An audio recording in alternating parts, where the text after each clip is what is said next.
Okay, so Prashant, first of all, let me congratulate you on your selection as assistant engineer in Jharkhand Public Service Commission. Many thank you sir, many thank you. And also I must thank you, आपने अपना time दिया है इस interaction के लिए प्रशांत। और आप already जानते हैं इस इंटरेक्शन का जो पर्पस है, दैट इज आपसे जो इन्फॉर्मेशन आएगी वो बहुत से स्टूडेंट्स को मोटिवेट करेगी, उनको इन्फॉर्म करेगी और उससे उनको बेनिफिट होगा। So let's start now. And Prashant, मेरा पहला आपसे जो discussion point that is related to you. आप अपने बारे में हमें बताएं कि आप कहाँ से हैं, कहाँ से बिलोंग करते हैं, टाउन, डिस्ट्रिक्ट एटसेट्रा, और आपके पेरेंटल बैकग्राउंड थोड़ा सा बताएं हमें, फैमिली बैकग्राउंड, और आपकी जर्नी अभी तक की कैसी एकेडमिक जर्नी रही है।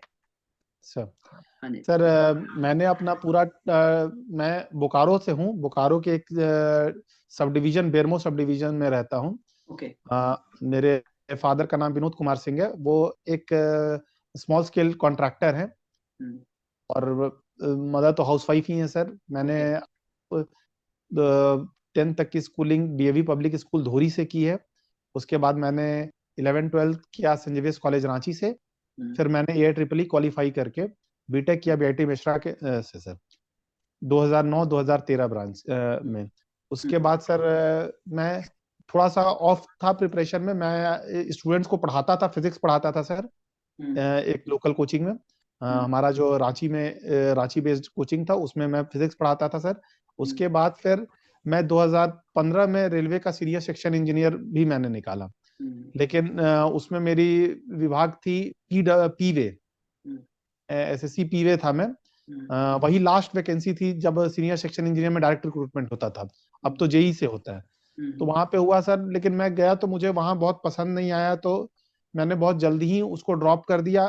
फिर लेटर ऑन रेजिग्नेशन भी हो गया सर। उसके बाद सर मैं फिर तैयारी में लगा रहा, और साथ ही साथ मैं पढ़ाता भी रहा। और उसके बाद झारखंड का एग्जाम हुआ, तो उसी के लिए प्रिपेयर कर रहा था सर साइड बाय। तो प्रशांत, आपका मास्टर्स भी हो चुका है या आपका बीटेक ही हुआ है? नहीं सर, मैंने केवल, मेरा एकदम कंसर्न था सर कि हमको जॉब बेस्ड ही वर्क करना है, तो इसलिए मैंने बीटेक पे ही रुक गया मैं। अच्छा, आपकी बैकग्राउंड क्या है? सिविल इंजीनियर हैं आप या आप इलेक्ट्रिकल इंजीनियर हैं? ओके, सो आपने टीचिंग का जॉब पकड़ा कि आपकी तैयारी भी होती रहे साथ में? Yes sir. ओके, तो आपको कितना टाइम लगा इसमें पूरी प्रिपरेशन में सारा अपना? सर मुझे लगता है कि कम से कम जैसे 1 साल तो पूरा लगता है आपको बेसिक्स कवर अप करने में। ठीक है, और बाकी एग्जाम बेस्ड प्रिपरेशन है। जैसे हमारा झारखंड का एग्जाम था, अभी मोस्ट ऑफ द पीएसयूज जो है वो अपना एग्जाम शिफ्ट कर लिया एमसीक्यू मोड पे। पीएसयूज एंड स्टेट एग्जाम, जैसे अभी यूपी का हुआ था ये एग्जाम, तो वो ऑब्जेक्टिव बेस्ड था। या अभी बिहार के जितने भी असिस्टेंट इंजीनियर के एग्जाम हो रहे हैं वो ऑब्जेक्टिव बेस्ड था। बट हमारा जो जेपीएससी था वो सब्जेक्टिव एग्जाम था सर। अच्छा, तो उसके लिए थोड़ा सा हम लोग को, मतलब वो जो ईएससी का कन्वेंशनल वाला अप्रोच था, उसके हम लोग को थोड़ा सा ज्यादा टाइम लगा। मतलब it has taken around 2.5 years। अच्छा प्रशांत, एक बात बताइए, आपकी जो स्टूडेंट झारखंड जैसी अपनी स्टेट में एज असिस्टेंट इंजीनियर का ड्रीम रखता है सर, तो उसको कैसा स्ट्रेटेजी फॉलो करनी चाहिए? क्योंकि झारखंड का एक ऐसा एग्जाम, जैसे बीच में इंटरव्यू भी हुआ, फिर इंटरव्यू पोस्टपोन हो गया, तो क्या कंटिन्यूटी है कि सब कब एग्जाम निकलेगा और हम इसकी तैयारी करें, या आप उसको क्या स्ट्रेटेजी सजेस्ट करोगे कि जब तक आपका नहीं असिस्टेंट इंजीनियरिंग का हो जाता तो और तैयारी भी करो, या इसी एग्जाम पर डिपेंड हो सकते हैं? हाँ जी। झारखंड जैसा हमारा स्टेट जो है सर, वो बहुत इरेगुलर स्टेट है सर। मतलब हमारा जो वैकेंसी है 2015 में था सर। मैंने रेलवे में सीनियर सेक्शन इंजीनियर छोड़ा भी इसलिए था कि उस टाइम हमारी वैकेंसी आई हुई थी जेपीएससी की। अच्छा। और सोचिए सर, 3-3.5 साल के बाद उसको कैंसिल कर दिया गया, और 2019 में फिर से फ्रेश एडवर्टीजमेंट दिया गया। वो तो सर हमारे साथ एक प्लस पॉइंट था कि मैं पढ़ा रहा था। बट अगर कोई किसी के पास सपोर्टिंग हैंड नहीं रहेगा, तो हर किसी का ड्रीम होता है सर स्टेट में काम करना। मैं किसी को उसके लिए डिस्करेज नहीं करूंगा, लेकिन मैं चाहूंगा कि वो लोग कोई एक, जैसे अभी रेलवे की वैकेंसी आने वाली है, आरआरबी जेई आने वाला है, या एसएससी जेई हर ईयर ऑलमोस्ट होती है, ईयर एंड हाफ पे हो ही जाती है सर। तो पहले लोगों को इन एग्जाम्स के लिए फोकस्ड रहना चाहिए। अगर आएगा तो फिर हर चीज छोड़ के इन एग्जाम्स का जो स्पेसिफिक प्रिपरेशन हो तो वो 3-4 महीने में यू कैन कवर अप। तो क्या है ना सर, बिहार के भी असिस्टेंट इंजीनियर के भी वैकेंसी आई भी है, एग्जाम्स होने वाले भी हैं, वैकेंसी भी आई भी हैं। तो मैं तो सजेस्ट करूंगा कि लोगों को हर स्टेट का एग्जाम देना चाहिए। हाँ हमारा स्टेट इतना इरेगुलर है कि हम उस पर बहुत रिलाई नहीं कर सकते। ओके। तो अच्छा मेरे को ये बताइए प्रशांत, कि जैसे जो स्टूडेंट हैं, जो जिसको जैसे इन एग्जाम्स में जाना है या इन एग्जाम्स को निकालना है, उसको प्रिपरेशन कैसे करनी चाहिए? मतलब क्या कोई कॉमन स्ट्रेटेजी है उसके लिए भी, या हर एग्जाम की अलग से ही तैयारी करनी पड़ेगी? सर जैसे जो वही बच्चा है। गेट लिख रहा है, या जो बच्चा झारखंड के लिए करेगा, या जो बच्चा एयरपोर्ट अथॉरिटी जा रहा है, या बीएचईएल जा रहा है, या एचपीसीएल जा रहा है, तो अब तो बहुत से एग्जाम है, तो कुछ सर स्ट्रेटेजी बताओ कि वो कैसे करे इसमें। सर हमको जहाँ मतलब जितना मैं जानता हूँ, अब जितने भी एग्जाम हैं वो सारे एग्जाम एमसीक्यू बेस्ड हो गए हैं सर। हाँ जी। मतलब उन्होंने एमसीक्यू का लेवल बढ़ाया है अपना, हाँ जी। लेकिन अब सारे एग्जाम जैसे बिहार का असिस्टेंट इंजीनियर का एग्जाम अब प्योरली एमसीक्यू बेस्ड होता है, हाँ जी। या यूपी का हुआ, यूपीपीएससी वो भी प्योरली एमसीक्यू बेस्ड था। तो अब हम्म, बच्चों को ईएससी लेवल के जो एमसीक्यू बेस्ड क्वेश्चन है उनको प्रिपेयर हम्म, करना चाहिए सर। हम्म। ईएससी तो का जो है वही हम्म, बेंचमार्क रख के करना चाहिए preparation. And what question about eventually Jharkhand? Jharkhand का एग्जाम कैसा था अभी जो ये था? सर अभी तो हम लोग का जो अब बीता हुआ था, तो इन्होंने तो वो पैटर्न फॉलो किया जो इनका 2015 का पैटर्न था। हाँ जी। लेकिन अब हर जगह पैटर्न चेंज हो गया, तो हम लोग एक्सपेक्ट कर रहे हैं कि आने वाले दिनों में यहाँ भी प्योरली एमसीक्यू बेस्ड हो जाएगा। अभी सिंस अच्छा। कोई प्रेजेंटली वैकेंसी है नहीं, तो हम हम्म, नहीं कह सकते हैं कि वो आने वाली वैकेंसी ऑब्जेक्टिव होगी या सब्जेक्टिव। बट हम्म, हाँ, अगर सब्जेक्टिव होती है तो फिर हम्म, एग्जैक्टली ईएससी मोड का प्रिपरेशन चाहिए। हम्म, सीक्यू भी ईएससी के और कन्वेंशनल भी ईएससी का। हम्म। अच्छा प्रशांत, जो बच्चा जैसे असिस्टेंट इंजीनियर बनना चाहता है, जब इंजीनियरिंग ज्वाइन करते हैं ना, तो सर बहुत से बच्चों का ड्रीम होता है, और वो यही देख के ज्वाइन भी करते हैं इंजीनियरिंग, कि किसी दिन जी हम सर। एसडीओ बनेंगे, SDO in the sense assistant engineer. तो सर कौन सी राइट अप्रोप्रिएट स्टेज कब है? इंजीनियरिंग के टाइम पे है, इंजीनियरिंग के बाद है, कब है कि जब वो तैयारी स्टार्ट कर दे? सर मेरा अपना पर्सनल परसेप्शन ये कहता है कि आदमी को लोगों को एग्जाम्स के मतलब ये इंजीनियरिंग कॉलेज में ही स्टार्ट कर देना चाहिए, अगर उनके पास based on the basis of their time availability करना चाहिए। जैसे हम्म, हम लोगों को थोड़ा सा टाइम इसलिए भी ज्यादा लगा to rub off our old rubbish concepts. हम लोग को हम्म, टाइम लगा उन चीजों को कि अपने मैंने जो कोई खराब तरीके से या कोई शॉर्टकट तरीके से पढ़ लिया, अब उसको हटा के एक फ्रेश चीज उस पर चढ़ाना में हम हम्म, लोग को थोड़ा समय लगा। मैं तो ओके। चाहूंगा कि बच्चों को उसी टाइम, और आजकल इतना अच्छा है सर, ऑनलाइन इतने अच्छे ऑनलाइन हाँ। प्लेटफॉर्म्स है हम्म, कि लोगों को मतलब ये इन चीजों बहुत। के लिए बहुत फायदा हो जाता है कि जैसे हम्म, हम ही सर, हम झारखंड में थे लेकिन मैं योरपीडिया के इंटरव्यू मॉक इंटरव्यूज का हम्म, मैं कभी भी, जैसे हम्म, हमारे झारखंड में कोई भी ऐसा वेल ऑर्गेनाइज्ड नहीं था जैसे हम्म, योरपीडिया में था कि कभी दो पैनलिस्ट लोग मिलके फुल मॉक लेते थे, हम्म, सिंगल सिंगल एचआर के लिए अलग एक्सपर्ट है। हम्म, जैसे एक बार तो सर दो दो बार मैंने आपसे भी गाइड ली है। ठीक है, हम्म, रुचिन सर थे, और एक और सर विक्रम सर थे। विक्रम सर ने स्पेशली तो मतलब उनको पहचान गए थे कि प्रशांत और क्या है, मतलब उनको बताना भी नहीं पड़ता था कि नाम क्या है। तो हम्म, ये जो चीजें हैं सर, मतलब मतलब अभी का जो ये टेक्नोलॉजी का ही ये देन है कि हम आके एक एक्सपर्ट गाइडेंस हम ले पाए हम्म, योरपीडिया पे, हम्म, तो ही मतलब मुझे फायदा हो पाया। तो इसलिए बच्चों को करना चाहिए कॉलेज के ही से ही हम्म, कहीं हम्म, ऑनलाइन, जहां उनके अवेलेबिलिटी में जहां अच्छा उन्हें लगे। ठीक हम्म, है, मैं तो हम्म, योरपीडिया सजेस्ट करता हूँ क्योंकि मुझे इससे फायदा हुआ। ठीक ओके। है, जो बहुत सारी चीजें थी जो मतलब एक तो सर ऐसा क्वेश्चन था जो हमारे टेक्निकल एक्सपर्ट का था, जो हम्म, शायद मैं यहाँ पे हमको विक्रम सर नहीं पूछे होते, तो मैं हम्म, शायद वहां एग्जाम इंटरव्यू में उन्होंने मुझसे इंडिया के रेनफॉल सिस्टम के बारे में पूछा था। अच्छा। और जो मेरी इंटरव्यू में जो पैनल मैम थी, जो मेरा हम्म, जेपीएससी की जो चेयरमैन है, हम्म, मैरी नीलिमा क्रिकेटा मैम, ओके। उन्होंने मुझसे वही क्वेश्चन यूपीएससी वाला पूछा। तो जब हम्म, मैंने मुझसे रुचिर सर ने विक्रम सर ने पूछा था वो रेनफॉल वाला क्वेश्चन, तो मैं सोचा था कि ये कैसे रिलेवेंट है। बट हम्म, सोचिए सर, वो सेम क्वेश्चन मुझसे पूछा गया वहां पे वहां आ पे, गया। वहां पे आ गया। सही तो बात है। मतलब थे, तो और एक बहुत बड़ा रीजन है कि उसके कारण मेरा आरसीडी हो गया या हम्म, अच्छा रैंक आ गया। तो हम्म, ये चीज मतलब है सर कि ये आपने अभी बिल्कुल, आपने रेलिवेंट पॉइंट बताया कि आज की डेट में बच्चे के पास लर्निंग के लिए बहुत अपॉर्चुनिटीज हैं। ये बिल्कुल सही पॉइंट है। और ऑनलाइन एजुकेशन जब से आया है प्रशांत, तब से मतलब आपको, इनफैक्ट ये भी एक लर्निंग का एग्जांपल है कि जैसे अभी जो आप बताएंगे, जब मैं आपसे रिक्वेस्ट करूंगा कि इंटरव्यू का एक्सपीरियंस भी शेयर करो, तो ये जो आप लोगों की तरफ से जाता है ना इंफॉर्मेशन नॉलेज, ये जी सर। पहले कुछ साल पीछे चले जाओ तो नहीं होता था। अब सर ऐसा है कि आप बैठे बैठे घर में ये सुन सकते हैं कि भाई झारखंड पब्लिक सर्विस कमीशन में जो बच्चे सिलेक्ट हुए थे उनका क्या एक्सपीरियंस था, तो वो भी अब सर सुन सकते हैं। तो कितना बड़ा लर्निंग एक्सपोजर है लोगों को। एकदम सर, मैं खुद जब था मतलब बीइंग 1 मंथ बैक जब मैं इंटरव्यू होने वाला था, मैं खुद उनका मॉक देखा करता था, जो लोग पहले थे और वो लोग सेलेक्ट हो सेलेक्ट गए। किए हैं। तो सही इट्स अ बात है। हम्म लर्निंग प्रिविलेज है। अच्छा प्रशांत, अब मैं आपसे रिक्वेस्ट करूंगा कि आपका जो इंटरव्यू हुआ था ना उसको डिटेल में थोड़ा शेयर करें, क्योंकि बहुत सा बच्चा जो है वो इंटरव्यू से डरता भी है कि पता नहीं सब क्या होगा, अंदर कैसे होगा। तो आपको मैं रिक्वेस्ट करूंगा कि आप पहले तो अपना एक्सपीरियंस बताएं किस तरीके से गया था, और उसके बाद डिस्कस करते हैं कि क्या इंपॉर्टेंट टिप्स हैं जो आप स्टूडेंट्स को दे सकते हैं इस बारे में। Yes sir.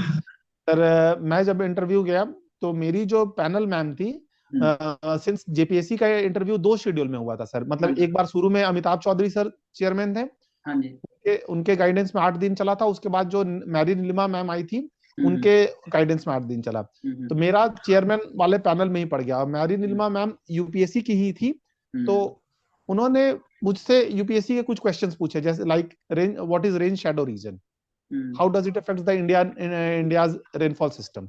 हम्म वो तो सर मैंने आपको बताया पहले भी कि वो विक्रम सर के क्वेश्चन से थोड़ा सा रिलेवेंट था, तो मैंने उसमें कुछ आंसर किया। फिर उन्होंने मुझसे पूछा था कि सोलर और लूनर इक्लिप्स क्या होता है। ओके। मैं सोलर इक्लिप्स तो सही बताया था, बट लूनर इक्लिप्स में थोड़ा सा गड़बड़ हो गया था मेरे से। फिर उन्होंने पूछा कि लास्ट सोलर इक्लिप्स कब आया था यहाँ। हम्म उनके सिंस वो यूपीएससी से थी, तो most of the questions were like that.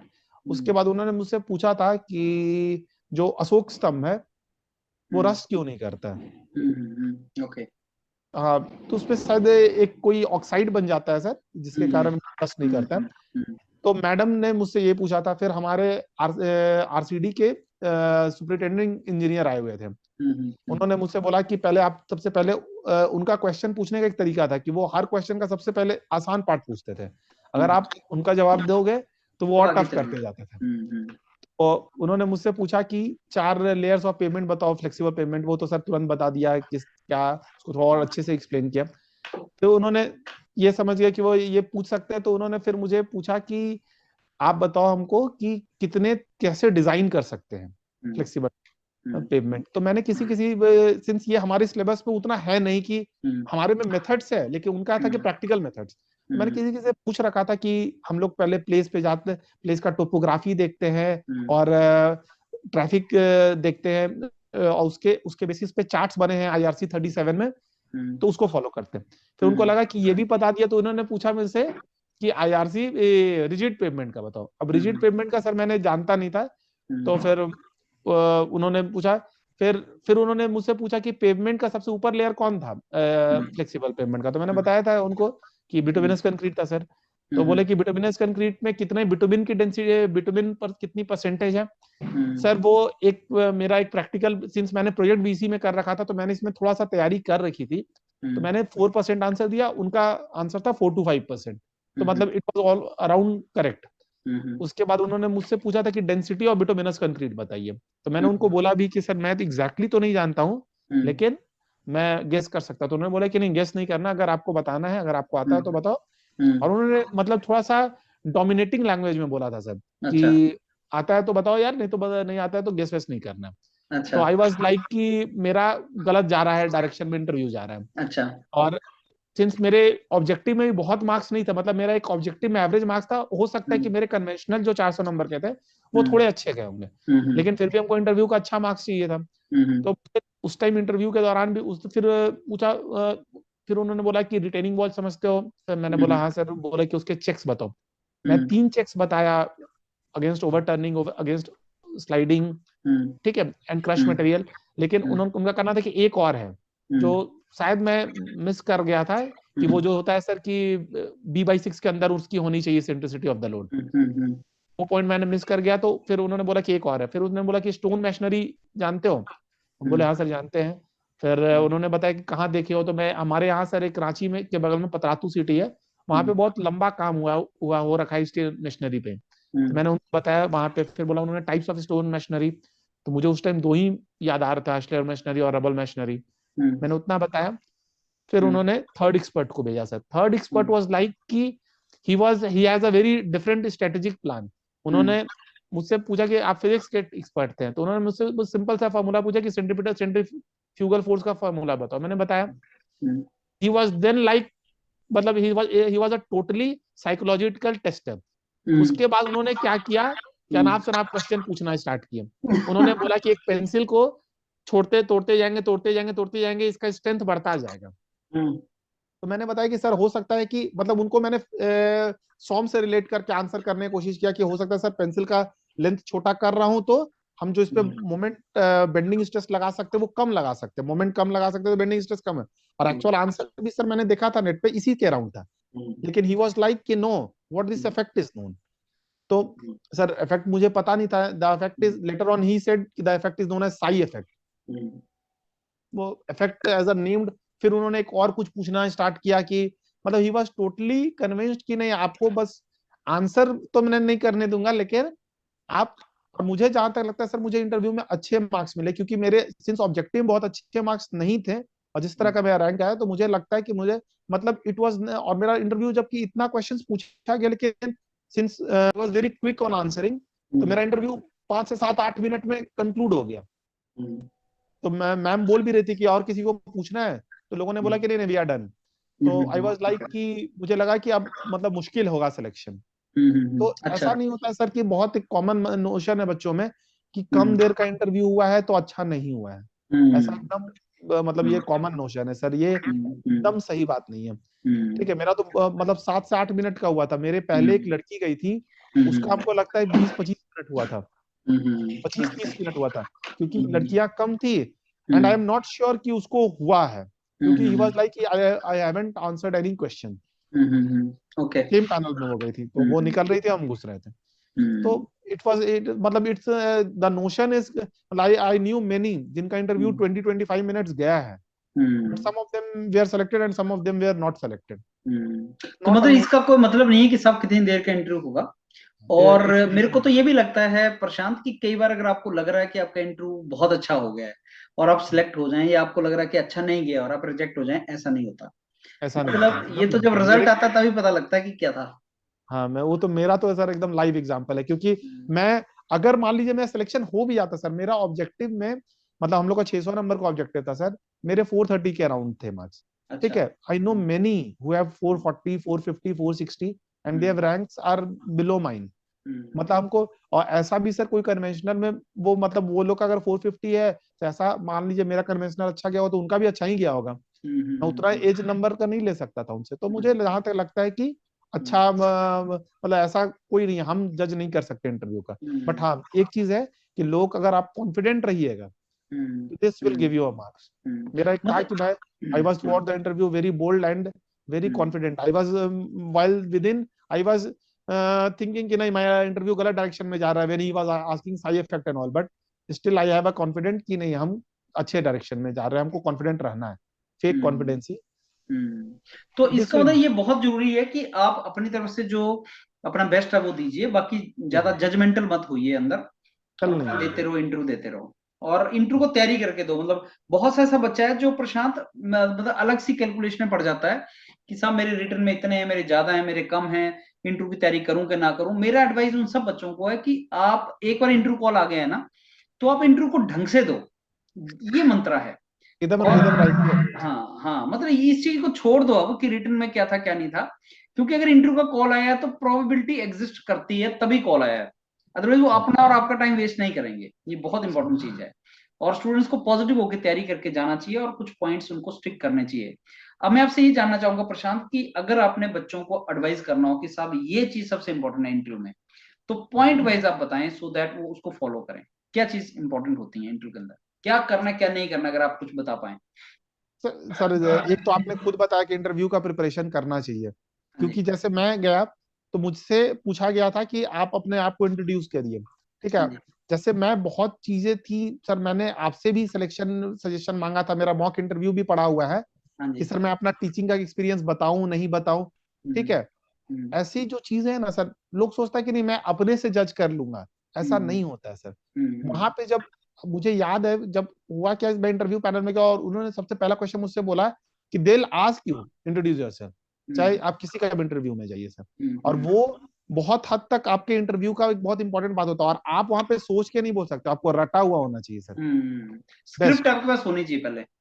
मैं मुझे वहां पे एक फायदा मिला था क्योंकि लेटर ऑन वो बहुत नर्वस स्टेज होता है सर। यस, प्रेशर बस वाला लाइक कि काम। मेरे मुंह में वो अपने आप फ्लो में निकल गया, जो भी हमको अपने हिसाब से बोलने थे। तो सबसे पहला तो इंटरव्यू का प्रिपरेशन करना चाहिए। मैं किसी को जानता हूँ सर, मेरे बहुत करीबी में है, जिनका 460 मार्क्स था ऑब्जेक्टिव में, 30 मार्क्स मेरे से पीटी में ज्यादा है, और अच्छा मेंस में भी मेरे से कम 20-30 नंबर ज्यादा थे उनके। अच्छा इंटरव्यू और उनका रैंक मेरे से पीछे है, और अच्छा क्योंकि हमारा इंटरव्यू 200 नंबर का था सर। अच्छा। वहां पे डिफरेंस आ सकता है किसी के अच्छे और किसी के खराब में 50-60 नंबर का। मतलब सोचिए सर, उनका मार्क्स कम गया था क्योंकि ही वॉज नॉट प्रिपेयरिंग, कि नहीं, he is already an assistant engineer इन बिहार, तो ही वाज लाइक कि नहीं, आई इंटरव्यू सबका नॉर्मली होता है एंड ये, बट देयर आर सर, मतलब बहुत सारे ऐसे क्वेश्चंस हैं ना, जैसे आपको कोई रिटर्निंग बॉल ही बोलता है, मुझे पूछा गया कि चेक्स ऑफ रिटर्निंग बॉल, आप प्रिपरेशन करिएगा तभी आपको याद आएगा कि तुरंत से क्या है। आप सोच के वहां नहीं बोल सकते, सोच के बोलिएगा, लड़खड़ाइएगा, आपका वहां कॉन्फिडेंस गिरेगा। तो सबसे पहला चीज तो है, मैं कहूंगा कि इंटरव्यू का प्रिपरेशन करिए, जितने से ज्यादा मॉक्स दीजिए। आप जो मॉक्स बोलते हैं वही इंटरव्यू में बोल पाइएगा, नहीं बोलिएगा तो इतने जगह लड़खड़ाते हैं बच्चे। ठीक है, तो मॉक्स देना चाहिए। और हमेशा एक चीज का जो मैं भी प्रिपेयर करता था कि जैसे एक्सपर्ट्स, जैसे मैंने आपसे या कोई भी सर से, विक्रम सर या किन्हीं से, मतलब मैं जब भी पूछता था और क्वेश्चन का आंसर नहीं कर पाता था, तो उनसे आंसर पूछता था कि सर इसका एग्जैक्ट आंसर क्या होगा। तो लोगों को इसका प्रिपरेशन करना चाहिए कि किसी का मतलब ये क्वेश्चन है तो इसका आंसर क्या है, तभी आपको फायदा होगा सर। तो मैं तो ये चीजें हो कि आप अपने इंटरव्यू का एनालिसिस कीजिए। ठीक है, आप कितना पढ़ते हैं, कितने डीप डेप्थ में पढ़ते हैं सर। इंटरव्यू के क्वेश्चन कॉमन क्वेश्चंस होते हैं, 500-700 क्वेश्चंस अगर ले लीजिए आप, कंक्रीट और आरसीसी और सॉइल के बहुत सारे क्वेश्चन ले लीजिए, तो it will cover around 80% of the questions. और हाईवे के अगर ये 4 सब्जेक्ट के अगर आप क्वेश्चंस ले लिए तो आप it will cover 80% of the interview questions. और बिल्डिंग मटेरियल ले लिया तो 100% भी कवर हो सकता है। तो मैं यही सजेस्ट करूंगा कि ये जो कुछ चैप्टर्स है, जैसे बिल्डिंग मटेरियल हो गया, हाईवे हो गया, सॉइल हो गया, आरसीसी हो गया, ठीक है सर, इनसे मेजोरिटी क्वेश्चंस आ जाते हैं इंटरव्यू के। थोड़ा बहुत एनवायरमेंटल है, थोड़ा बहुत सर्वे है, वो डिपेंड करता है कि एक्सपर्ट किस दिन कैसे बुलाए गए। बट पढ़ना तो सब चाहिए सर, क्योंकि आपके कॉन्फिडेंस के लिए बहुत जरूरी होता है कि आप सब कुछ पढ़ के जाओ। सही बात है। सो बहुत अच्छे अच्छे पॉइंट्स आपने बताए हैं प्रशांत। मतलब तैयारी करनी चाहिए, ये बहुत इंपॉर्टेंट पॉइंट आपने बताया कि तैयारी तो करनी चाहिए। और जैसा हम कई बार देखते हैं ना कि इवन बेस्ट बैट्समैन भी हो, सचिन तेंदुलकर जैसे या विराट कोहली जैसे, अगर वो मैच से पहले प्रैक्टिस ना करें, तो चाहे कितने भी अच्छे हो, कितना भी एक्सपीरियंस हो उनको पुराना, मैच से पहले अगर प्रैक्टिस नहीं की है तो वहां पे शॉट नहीं खेल सकते। तो वैसे ही हर चीज की प्रैक्टिस रिक्वायर्ड होती है। एक रिदम बन जाता है आपका, कि जैसे आप दे रहे हो स्नैप मॉक दे रहे हो तो रिदम बन जाता है, मेरे से पूछ मैं आंसर करता हूँ, मेरे से पूछ मैं आंसर करता हूँ, समथिंग लाइक दैट। वो चीज भी आपको बेनिफिट ऑब्वियसली होता है। जिस और कैंडिडेट का सर मैंने नाम लिया, मेरा बिहार में नहीं हुआ था असिस्टेंट इंजीनियर में, उनका हुआ। मतलब सोचिए sir, he was a good ranker, और वो ऑब्जेक्टिव मेरे से ज्यादा मार्क्स है, ऑब्जेक्टिव का आंसर किया है बता। तो इट्स अ क्लियर इंडिकेशन कि आपको प्रिपरेशन करना है, अच्छे से प्रिपरेशन करना है, नहीं तो आप you will somewhere you will be losing, that is true. चलो Yes, बहुत अच्छा आपने प्रशांत सारे पॉइंट्स को समराइज किया है। आपका ज्वाइनिंग कब तक आने वाला है या आ चुका है? sir, I have joined RCT department on 18th of November. अच्छा। I wanted to join that it, hmm, but हमारा पोस्टिंग नहीं आया है। It अच्छा is expected to come around 15th of December. अच्छा। चलो वंडरफुल। सो Yes. मेरे ख्याल से इंटरव्यू के टाइम पे तो डिले रहा, लेकिन ज्वाइनिंग के टाइम पे डिले नहीं हुआ झारखंड में। That was very, मतलब Jharkhand government has done really very marvellous commendable work work. in that. मतलब सर बहुत जल्दी हम लोगों का सब कुछ किया सर। चलो wonderful. So let me now thank you Prashant, आपने बहुत Sir, डिटेल में बहुत अच्छी। I will be most more thank you because of your because of contribution of your Vikram sir and many other expert and Ruchin sir, that I am able to get that extra 30-40 marks which have say allowed me to secure RCD department, and even more realizing me कि I have a confidence, that is very important before going interview, so that I can answer many questions. I was knowing before interview, I was knowing that any 20 questions you will ask, I'll answer at least 10-12 of them, yes, whatever 20 questions you'll ask. yes, So yes, that comes from preparation. that comes from preparation. चलो thanks a lot Prashant, and I wish you all the very best for this great career Prashant. Thank you sir, thank you, I am highly obliged sir.